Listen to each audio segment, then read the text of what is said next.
Ladies and gentlemen, how you doing? How's your mama? How's your family? Look, am I cooked? I placed a very important bet on Leon Edwards plus 5.5. Basically, essentially, he needs to win one round on each judge's scorecards. Don't get shut out. We're good. The bet hits.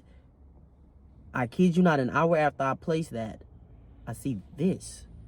That's some gnarly Staph. That's gnarly. That is Staph, 100%. Sorry, I'm in the car, not in the studio. I apologize. We back in the studio for the next video. Don't even trip. We gonna be live Saturday for the fight. Don't even trip. This video, I'm gonna give you my. Is it yours? No. My casual parlays, should win parlays, a few props, and things of that nature. Things that we're gonna play for the live stream to bring some more fun to the live stream. But I want to talk about this Staph. This picture up here in the top right corner was from a week ago, more like 8-9 days ago. Okay, this is him with his arm wrapped. He posted this on Instagram. This is from Leon Edwards' Instagram. He did not want us to see that Staph infection, so we can come to the conclusion that he's had Staph for at least a week. Let's continue. This was released later on by a different page or whatever. You can see pretty inflamed. Little circle around it. It's a hole in his arm. This was from Tuesday, March the 18th, if I'm correct. Looks significantly different. Looks like it's scabbed over. Looks like it's healing. The reason I'm saying this is, we're going to get into it. The reason I'm saying this is, usually you're on antibiotics for 7 to 10 days with Staph infection. If our timeline is correct, he will be off of his antibiotics around today, which will give him a couple days off the antibiotics to fight. He won't have to fight on the antibiotics. The reason I'm talking about the antibiotics, if you don't know, Staph infection, you have to take antibiotics. Those antibiotics will take a severe toll on your cardio. Now, some people, it doesn't matter. Merab Dvalishvili, it didn't matter. Islam Makhachev versus Dustin Poirier, some say it didn't matter. I disagree. Islam was struggling in that fight. He was fatiguing in that fight, but the heart of a champion, he pushed through. He persevered. Sean Strickland with that Staph, I feel like he fought the exact same as he always fights, but he didn't push it. His style doesn't really require him to push it, so it was fine. He lost, but I can't really say it impacted his performance. One person we can say it impacted, Benoit Saint Denis. But his still seemed like it was barely healing. It damn near didn't even look healed. It looked like it was inflamed, fully inflamed on that Tuesday. Here, Leon Edwards, it's Tuesday. It's scabbed over. It's healing up. Here's some things to pay attention to. There is no cash out option on this bet, so this bet is going to stay placed. But let's get into what we got. We got UFC London, Edwards versus Brady. We got 6 bets on the board. 3.76 units wagered to bring back 7.64 profit. If everything goes right, if everything hits, 3.88 units. I'm feeling good about this card. Let's get into our casual parlay. You're gonna see Leon Edwards on here. I'm nervous. You're gonna this isn't a predictions. This isn't gonna be me breaking down the fights. I dropped a predictions video. I actually picked Sean Brady to win that fight, but then I looked in my head. I'm like, Leon Edwards versus Bilal Muhammad. Here, we'll get into it. Leon Edwards versus Bilal Muhammad. That was a 48-47 on 2 of the judges' scorecards. In my head, Brady's not going to dominate Bilal dominate Edwards like Bilal did. He can't really just walk through the fire like Bilal did. He's not as durable as Bilal is. His takedowns aren't as good as Bilal. He's a better submission threat. I can't say that. This is before the Staph gate, of course. So I'm like, Leon Edwards plus 5.5. Let me get that. And then I paired that up with Jan Blachowicz versus Carl Ulberg to reach the second round. All that has to happen is for whoever the ref is at the time to say time. And as soon as the clock starts for the second round, that bet hits. That's going to be our first casual parlay. Feeling really, really good about that. Put 0.77 units on it to bring back 1.47 units, a profit of 7 units. We have 2 casual parlays again. I said this isn't going to be a normal thing, but I'm feeling good. Okay, I'm feeling good, and when I feel good, I do things that are good. Sometimes. Here we go. We got Nathan Fletcher versus and Chris Leroy Duncan money line on a second casual parlay, 1 unit to bring back 2.14 units. Nathan Fletcher, feel good. I feel like we're getting a nice discount on Nathan Fletcher. Colin Logren doesn't really do anything. He has the skills. He has the attributes. He's tough, big head, walks forward. But that head's on the center line. He's coming forward in a straight line. Very predictable in his striking. Very hittable at range.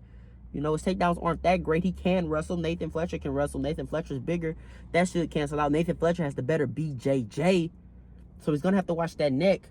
I feel like not necessarily a mismatch, but I think Nathan Fletcher is a step better everywhere while being the bigger man, may even be the faster man, the better movement. I'm feeling good about Nathan Fletcher. And CLD, I think he's given a guy who's not dangerous but still has a pretty record with that F at the end of his name on home soil to bounce back. I think the odds makers got it right. I think he's going to be faster, cleaner, more power, better striker, damn near a better grappler as well. And that was plus money. Here we go. Should win parlay. I did a bit of a Cage Warriors parlay. There's more people that competed on Cage Warriors on this card. These are only two I care about right now. Baby. We took Morgan Charrier. We took Jordan Fucinic. Put them together. We're calling it the should win, but the Cage Warriors parlay. Put half a unit on it to bring back 1.03 units. Talk to me now. Jordan Fucinic. Chris Duncan. I think Chris Duncan is too reliant on a big moment. And he's not very durable. He has good recovery, but he gets hurt a lot. I think Jordan Fucinic is going to be looking for those neck attacks. His BJJ is nasty. He's very, very fast on the feet. Deceptively fast. His looks will deceive you. Has nice size on him. Puts punches in bunches. Dangerous fighter. A fighter that can finish fights. I like him here against Chris Duncan. I think this is a showcase matchup for him. Not Chris Duncan, Jordan Fucinic. And now we got Morgan Charrier versus Nathaniel Wood. Now this one, it's good matchmaking. Okay? And I said in my breakdown, Morgan Charrier versus Chepe Mariscal opened my eyes to know what I need to know. And I told myself, as soon as this guy fights again, it ain't gonna be against somebody on Chepe level. I'm picking Morgan. What I give him Nathaniel Wood, and Nathaniel Wood is really good. Really good fighter. Really good fighter. Can strike. Can wrestle. Can push a pace. Both guys push a pace. Both guys can strike. Both guys can wrestle.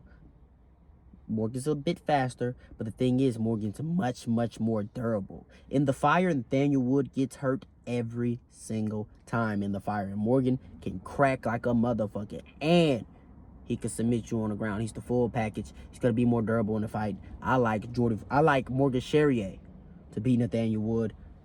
I'm feeling good about the should win. We only got one underdog to straight play, and that's going to be Taco Padilla. I had a feeling that the Jai Herbert hype was going to be high because they still living on that Ilya Taporia moment. That they was going to let Taco slip under the rug. Up until today, he's actually, it's a pick'em. And that pisses me off. Because I wanted to put a plus 3.5 on Chris Padilla somewhere in a casual parlay because I just knew. I think he's going to win the fight. I think he has the finishing upside. I think he has the power. I think he has the better striking. Even though he is shorter, he is had a reach disadvantage. I think he has the better striking, the more intentional striking. The only thing, Jai Herbert has good movement, but he still has a negative striking differential with all that movement. Chris Padilla, nasty takedowns, very explosive in everything he does. Very explosive takedowns, very fast, times them well. And Jai Herbert has been shown he can't really defend takedowns that well. I'm all over Chris Padilla. I think he can win the decision. I think he can find a finish. I think he's gonna walk through. Not walk through. I think he's gonna be competitive until it's not. And I wouldn't be surprised for a Chris Padilla finish over Jai Herbert. But I got him at plus 110. I was hoping that it held until the plus 3.5 dropped. It didn't. Now he's minus 3.5. I'm not gonna bet that. But we taking Chris Padilla straight. And now we got some props. Got another straight. Let's talk about Jan Blachowicz plus 3.5. That might strike you guys. That might surprise you guys. Plus 3.5. He needs to win around. Don't get shut out on judges' scorecards. Don't get finished. That might surprise you guys. But I'm on Jan Blachowicz. I almost played him straight. Now, well, maybe not play him straight. 42 years old. Multiple surgeries. Hasn't been in there in a while. You know, there's not much room for him to get better. There's only room for him to decline. We don't know if he's declined. We're not going to find out until he gets in that cage. Why I put him plus 3.5? He's taking rounds off of Alex Pereira. He's taking rounds off of Magomed Ankalaev. Granted, maybe 2 years ago at this point. But he's taking these rounds off of these guys. He's finishing as the Alexander Rakic. He's ending Israel Adesanya's 20-plus fight streak. Now, this was a while ago. This is why I didn't bet him straight. But I bet him plus 3.5 because that experience, man. That experience is everything that you need. That experience. Very hard to hit. Very, very hard to hit. Intentional. Good boxing. Good fundamental boxing. 1-2s. Good low kicks. Undetectable low kicks with power. Carlos Alberg has been susceptible to low kicks. And Carlos Alberg against Volkan Ozdemir, that was a very competitive fight. That he won, but it was a very, very competitive fight. I think Carlos was going to be faster. I think Carlos was going to have better movement. I didn't see much power from Carlos especially late in that Ozdemir fight. And I just watched Jan Blachowicz take as Pereira's power like it was nothing. I think Jan Blachowicz is going to have the wrestling upside. I think he's going to be able to clinch at times. He should certainly win me around. Put half a unit on that at plus 100 exactly to bring back 1 unit. A profit of half a unit. And then the other one, I just wanted to do some round overs. I was just feeling it. I was like, Shana Banan versus Pooja Tomar. I'm like, 2 women who can't wrestle, so they're going to be on the feet for 15. Not much power. Probably goes to the decision. So I put over 2.5 rounds. And then I was like, what's another one that can go over 2.5 rounds? And I'm thinking Jan Blachowicz. I'm thinking Jan Blachowicz slows the pace down. I think he's not going to be, he's not there to be hit a lot, guys. He's just not. It's a hard guy to hit. I don't think he's going to be there to be hit. And I think whenever it's time, he's going to shoot his takedowns or he's going to clinch. Jan Blachowicz always takes the path of least resistance in his fights. He always, always, always does. Watch any one of his fights. How did he beat Izzy? He wrestled. How did he try to beat Alex Pereira? He wrestled. How did he fight Magomed Ankalaev? He outstruck him. You see what I'm saying? So he's always going to take the path of least resistance. He's versatile. He can do anything and everything in the cage. So I think if Carlos Alberg tries to turn up the heat, Jan Blachowicz is going to do a great job of slowing it down, fighting at his pace, letting the finish come to him if it does come to him. But I don't think it's going to come. He's going to... I think